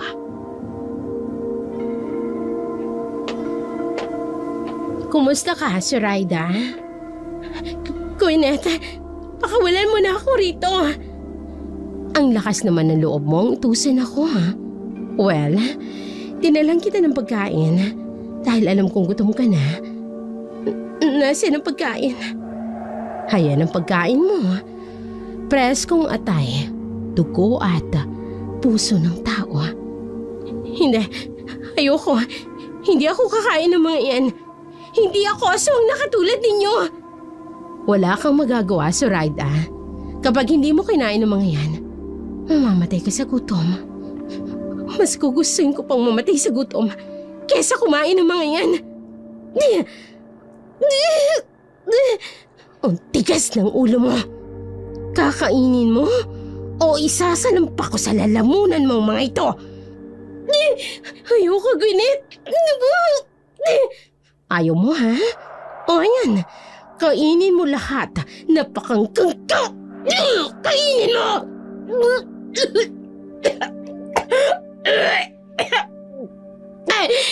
Tama na!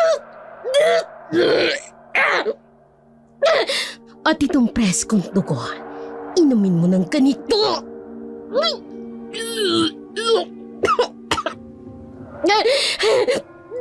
Tama na! Tama na!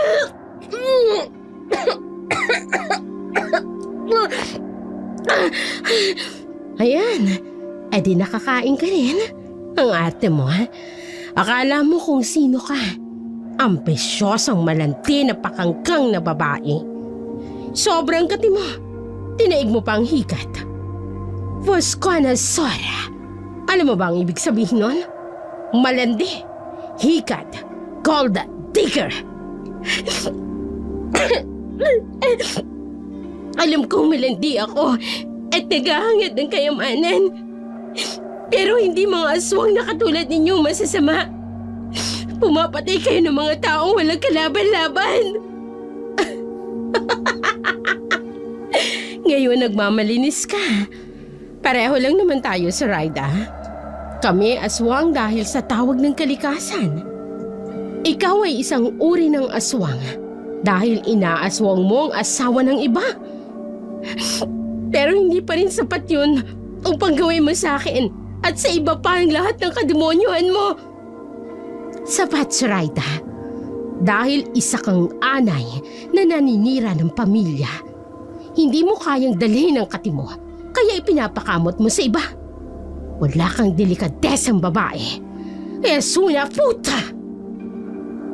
Matapos pakainin ni Gwyneth si Zoraida ng mga sariwang karne, iniwan niya ang babae na umiiyak at lugmok sa kawalan.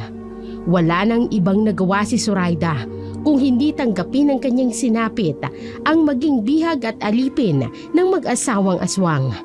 Lumipas ang mga linggo at buwan hanggang sa dumating ang pinakahihintay na pagkakataon ng mag-asawa, ang isagawa ang paternity test kay Zoraida upang mapatunayan kung anak nga ba ni Alejandro ang kanyang dinadala.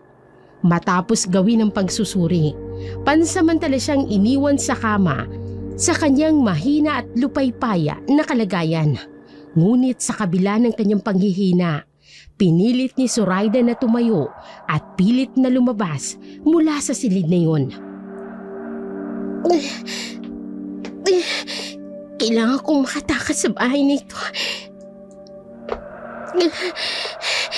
Hindi ako papayag na habang buhay akong gawing bihag ng mga aswang na to. Sisikapin kong makalabas. Konti na lang, makakalabas na ako. Mi amor! Si Zoraida! Tumakas! Hindi. Nalaman nilang nakatakas ako. Magmamadali akong lumabas ng bahay na to. Lalabas ako ng bahay na ito. Kailangan kong makatakas rito. Zoraida! Bumalik ka rito! Hangal! Nakita niya ako. Hindi. Bibilisan ko pa ang takbo ko hanggang sa makalabas ako ng gate. Hindi nila ako pwedeng mahuli. Hindi pwede. Wala kang mapupuntahan, Zoraida! Wala kang ibang mapupuntahan! Hindi ako magpapahuli sa inyo. Makakatakas ako rito! Tumakbo si Zoraida ng mabilis hanggat kaya ng kanyang katawan hanggang sa tuluyan siyang makalabas ng gate ng malaking bahay ng mga De La Fuente. Agad siyang humingi ng tulong sa mga taong dumaraan. 4:00 pa lamang ng hapon kaya may iilan pang tao sa lansangan. Hindi nag-atubili ang ilan sa kanila na saklolohan siya. Kaagad siyang dinala ng mga ito sa dati nilang bahay ni Garrett. Pagdating niya roon, bumungad sa kanyang tanawing matagal niya nang inaasama. Ang anak niyang si Andoy, mahimbing na natutulog. Ngunit kasabay nun ang malamig at matalim na titig ng kanyang asawang si Garrett. Garrett. Anong ginagawa mo dito? Pinalayas ka na ba ng ama ng anak mo? Hindi, Garrett. Makinig sa akin.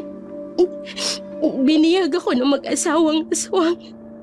Si Alejandro De La Fuente, ang ama ng dinadala ko. Garrett, mga aswang sila. Nasisiraan ka na ba ng ulo, Zoraida? Napakabait ni Doc Gwyneth. Pati pala asawa niya inakit mo. Nakakahiya ka na talaga. Manala ka sa akin, Garrett. Nakatakas lamang ako nang kunan nila ako ng test. Pero mga aswang sila. Sila ang pumapatay sa mga tao dito sa Barrio Singkamas. Dadalhin kita sa ospital. Halatang nanghihina ka. At namumutla ka din. pupuntahan ko rin ang mga magulang mo para malaman at maalagaan kanila. Hindi, Garrett. Pakinggan mo ako. Nagsasabi ako ng totoo. Isinulat ko sa diary ko. Nariyan ang lahat ng mga pinagdaanan ko. Isinulat ko habang nakakulong ako sa malaking bahay ng mga aswang. Hindi ko kailangan yan. Halika na. Dadaling kita sa ospital para magamot ka. At pagkatapos, makakauwi ka na sa inyo. Garrett, patawarin mo na ako. Maawa ka sa akin. Handa akong magbago. Tanggapin mo lang ulit ako. Garrett! Ngunit nanatiling bingi si Garrett sa mga paliwanag ni Zoraida. Sa kanyang pag-alis, naiwan niya ang kanyang diary sa bahay nila.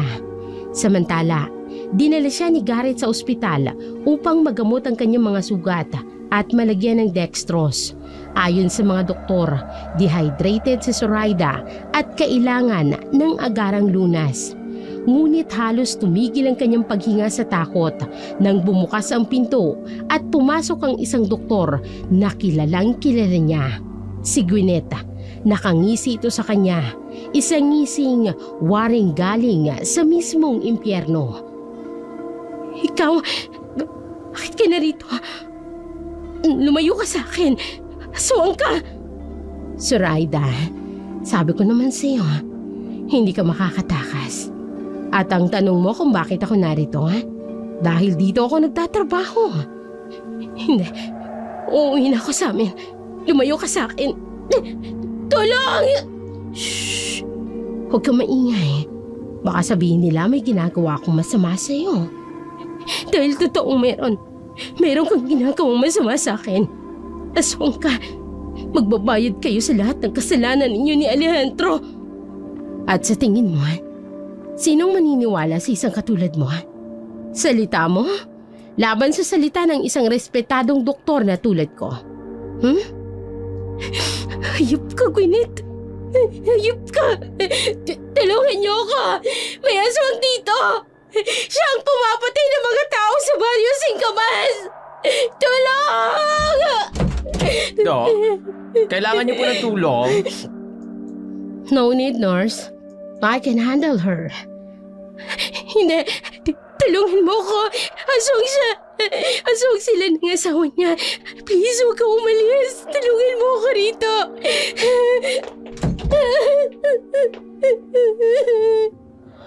Zoraida, wala ka na magagawa.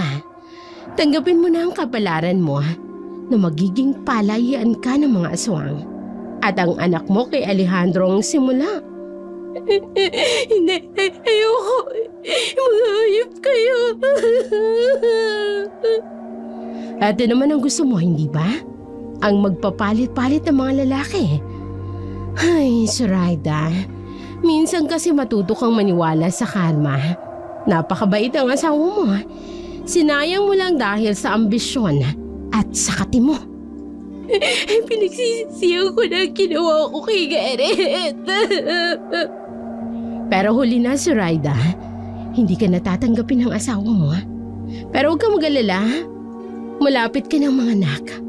Malapit na naming makuha ang anak ni Alejandro sa iyo. Hindi. Gwyneth, maawa ka sa akin. Maawa ka. Ngunit tumawa lamang si Gwyneth bago lumabas ng silid na inuukupan ni Zoraida. Araw-araw, pilit na tumataka si Zoraida mula sa ospital. Ngunit hindi niya ito magawa. Itinuturing na kasi siyang baliw. Wala ni isang naniniwala sa kanya sa mga sinasabi niya. Hanggang sa sumapit ang araw ng kanyang panganganak, si Gwyneth mismo ang nagpaanak sa kanya. Laking tuwa nito nang makita ang sanggol, isang malusog na bagong silang na batang aswang. Dahil opisyal nang idiniklara si Zoraida bilang baliw, agad na gumawa ng paraan si Gwyneth upang ampunin ang bata. Kaagad siyang pinapurihan ng kanyang mga kasamang doktor. Pinuri ang kanyang kabutihang loob sa pag-ampon. Ngunit lingid sa kaalaman ng lahat, bahagi yun ng mas malalim at madilim na plano ng mag-asawang sina Alejandro at Gwyneth. Makalipas ang ilang araw, dinalaw ni Garrett si Zoraida sa mental hospital. Garrett, salamat naman at dinalaw mo ko. Gusto ko lang kumustahin ang kalagayan mo. Hindi ako baliw. Nagsasabi ako ng totoo. Gumawa lang ng paraan si Gwyneth para palabasin akong baliw. Pero ang totoo, mga aswang sila. Kinuha niya ang anak ko sa asawa niyang aswang. Magpagaling ka, Zoraida. Para naman paglaki ni Andoy, may ina pa rin siyang madadalaw. Maniwala ka sa akin, Garrett. Aswang sila. Sila ang pumapatay. Sila rin ang pumatay kay Isa at kay Beth. Ginawa nilang koleksyon ng mga puso't lamang loob nila. Ginawa nila akong palahian. Sige, magtutungo na ako sa barangay. Sasabihin ko kay Kapitan. Salamat, Garrett. Zoraida, bakit tulala ka? Ang anak ko. Gwyneth, ibalik mo ang anak ko. Aswang ka. Hayop ka. Ikaw, aswang ka rin. Nagpapanggap ka lang na mabait. Pero aswang ka rin. Aswang ka. Baliw na nga siya. Hindi ko akalain na aabot ka sa ganito, Zoraida. Sinira mo ang pamilya natin.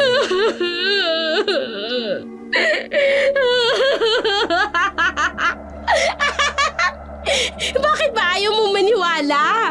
Aswang nga sila eh. Mga aswang sila.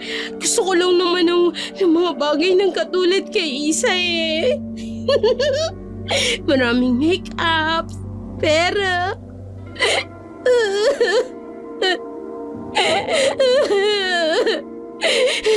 Tapos napunta ako sa mag-asawang aswang na iwan.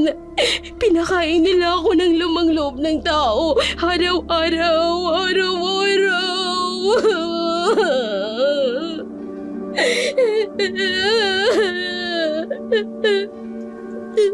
Kawawa ka naman, Zoraida.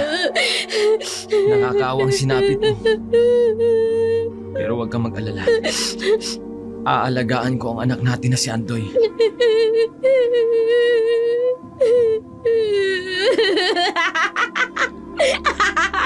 Gusto niyo makita mga aswang? Ha? May alam na ko. Puntahan natin. May alam ako.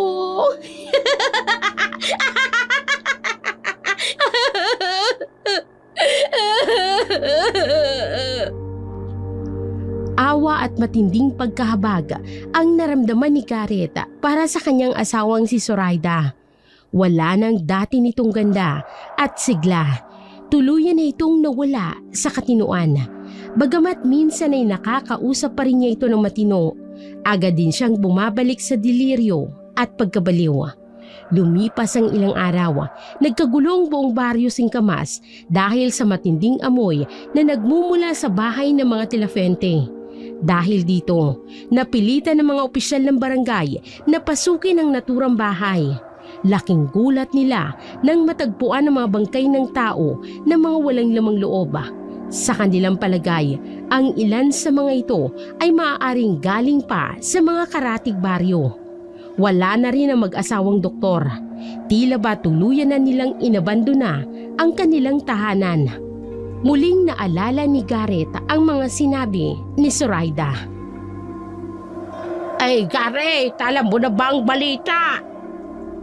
Tungkol po saan? Doon sa mag-asawang dayuhan na aswang. Naku! Ay kinarma din. Abay na aksidente at nasunog. Bumagsak yung eroplano nila patungong Spanya. Kinumpirma mismo sa diaryong nabasa ko. Nasa listahan ng mga namatay ang pangalan nila. Isang mag-asawa kasama pati ang kanilang inampong bata na anak ni Zoraida may patay na rin. Oh, Diyos ko. Totoo ba talaga yan? Oo, totoong totoo. Akala na mag-asawang aswang, matatakasan nila yung krimen na ginawa nila dito sa ating baryo. Ayun, kinarma. Nasunog ang mga walang hiyang aswang na yon. Maraming salamat po, Diyos ko. Kahit papano, nagkaroon ng hustisya ang mga pinatay nila at ang ginawa nila kay Zoraida. Masaya si Garrett sa sinapit na mag-asawang aswang. Alam niyang hindi tama ang magnasa ng masama sa kapwa. Ngunit sa palagay niya ay nararapat lamang ang sinapit ni Gwyneth at Alejandro. Lumipas ang mga taon at lumaki na ang anak nila ni Zoraida na si Andoy. Madalas niyang isinasama si Andoy sa mental hospital upang dalawin ang ina nito. Ibinibigay rin niya rito ang diary ni Zoraida. Isang araw, makulit na inulit ni Andoy ang hiling niya na magpadala si Garrett ng sulat sa isang YouTube channel na paborito niyang pinakikinggan, ang Dark Shadow 101. Narinig kasi niya ang ama na palaging nakikinig ng mga totoong kwento ng mga aswang mula sa nasabing channel. Oo na, gagawa ako ng sulat sa channel nila at ipapadala ko sa email nila. Pero kailangan ko munang sabihin sa nanay mo, kahit hindi na natin siya makausap ng matino. Gusto ko pa rin sabihin sa kanya ang balak natin, Andoy. Pumunta si Garrett sa mental hospital at doon niya muling nasilayan ang dating asawa. Nakaupo si Zoraida, tulala at nakatitig sa kawalan habang mahigpit na yakap-yakap ang kanyang tiyan na para bang iniisip pa rin niya na may dinadalang sanggol sa kanyang sinapupunan. Dahan-dahang lumapit si Garrett at tahimik na umupo sa tabi ni Zoraida. Aswang, may aswang. Wala na sila, Zoraida. Patay na sila. Kasama silang namatay sa bumagsak na eroplanong sinasakyan nila. Patay? Oo. Patay na sila. Zoraida, gusto ko rin sanang sabihin sa'yo na mag-aasawa na ako muli. Asawa? Alam mo, may asawa ako. Pero nagloko ako Kaya nagalit ang asawa ko. Tapos may aswang.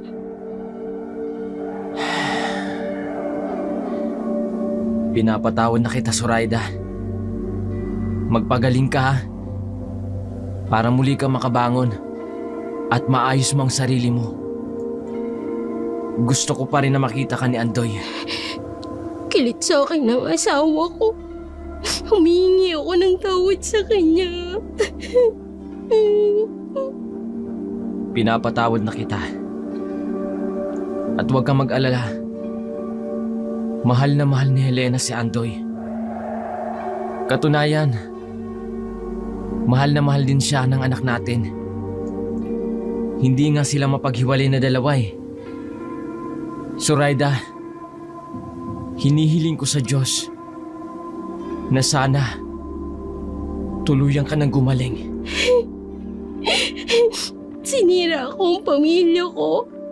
Kasalanan ko.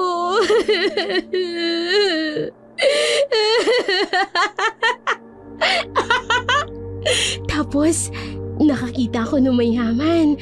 Akala ko yayaman na ako Tapos, mga aswang pala sila. Masasama sila. Mga aswang sila. Malungkot na sinulyapan ni Garrett si Zoraida. Sobrang payat na nito. Nangingitim na rin ang gilid ng mga mata. Halatang halata ang kawalan ng tulog. Tahimik niyang hinubad ang kanyang wedding ring at isinabit ito sa isang kwintas, saka maingat na isinuot sa liig ng dati niyang asawa. Hinalikan niya ang ulo nito. Hindi man ito naging mabuting asawa sa kanya. Minahal pa rin niya ito ng totoo. Ang pagdalaw niyang yun ay isang tahimik na pamamaalam. Muli siyang bubuo ng pamilya kasamang kanyang anak at ang bagong minamahal, si Andoy at Helena. Isang public school teacher si Helena. Tinulungan rin siya nitong makapagtapos ng isang vocational course.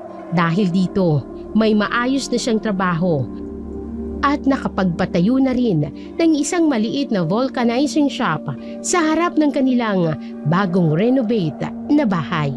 Hanggang dito na lamang po ang sulat naming mag-ama. More power po sa inyong channel. Maraming salamat po.